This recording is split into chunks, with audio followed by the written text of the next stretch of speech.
आज मैं आप लोग को रामायण की एक कथा सुनाने जा रही हूँ जो कि बहुत कम लोग जानते हैं। एक स्त्री जिसने आत्मदाह करते करते श्राप दिया था कि जिसने मेरा अपमान किया है वह अगले जन्म में अपने विनाश का कारण बनेगा। ऐसा कहते हुए उसने आत्मदाह कर लिया। उसका नाम था वेदवती। वेदवती एक ऋषि कन्या थी।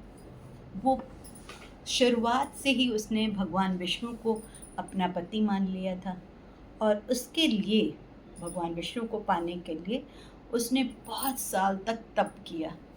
बहुत साल तक बिना कुछ खाए पिए सिर्फ बहुत फल वल पे जंगल में बहुत दिनों तक उसने तप किया। तप करते करते एक दिन जंगल में वो जब तप कर रही थी, तपस्या कर रही थी, तब रावण वहाँ से गुजरा। उसकी नज़र वेदवती पे पड़ी। उसने वेदवती के पास वो गया और उसने कहा, इतनी सुंदर कन्या जंगल में क्या कर रही है?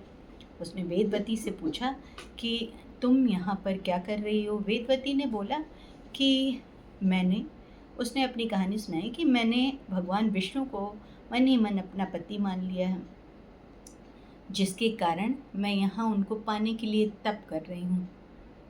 रावण ने उत्तर दिया कि तुम इतनी सुंदर, इतनी रूपवान हो, भगवान विष्णु को पाकर क्या करोगी? मैं बहुत ही खूबसूरत हूँ, मैं सम्राट हूँ, तो तुम मेरे साथ चलो। वेदवती ने तुरंत मना कर दिया और उसने कहा कि मैं मन ही मन भगवान विष्णु को अपना पति मान चुकी हूँ, तो किसी और के बारे में मैं सोच ही नहीं सकती हूँ।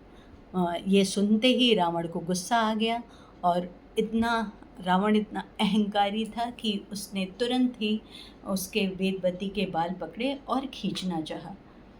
वेदवती ने तुरंत अपने बाल को काट दिया और काटते ही वहाँ पर अग्नि प्रज्वलित करके आत्मदाह किया। आत्मदाह करते करते उसने रावण को श्राप दिया कि एक दिन यही अग्नि तुम्हारे और तुम्हारे कुल के विनाश का कारण बनेगी। आगे चल करके जब राजा जनक हल चला रहे थे तो उनको एक कन्या रत्न की प्राप्ति हुई। कन्या रत्न की प्राप्ति हुई, उसका आगे चलकर नाम सीता रखा गया। सीता माता ही आगे चलकर रावण के अहंकार और रावण के पूरे कुल के विनाश का कारण बनी।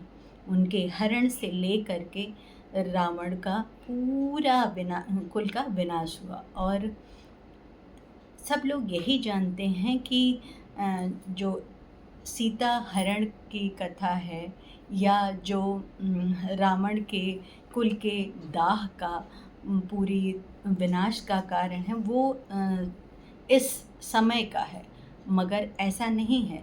ये सीता के पुनर्जन्म की कथा है जो कि उस रावण के विनाश का कारण बनी। वेदवती ने पुनर्जन्म लिया और सीता के रूप में रहकर वो रावण के विनाश का कारण बनी। हम सब लोग यही जानते हैं कि भगवान राम जो कि विष्णु के अवतार थे, उन्होंने माँ सीता की उनके साथ शादी हुई और रावण ने जो सीता का हरण किया, माँ सीता का हरण किया, उसके बाद श्री राम ने पूरे उनके कुल का विनाश कर दिया। और जो अग्नि उस समय आत्मदाह के लिए प्रज्वलित हुई, उसी अग्नि से ही रावण के पूरे कुल का विनाश हुआ। Thank you.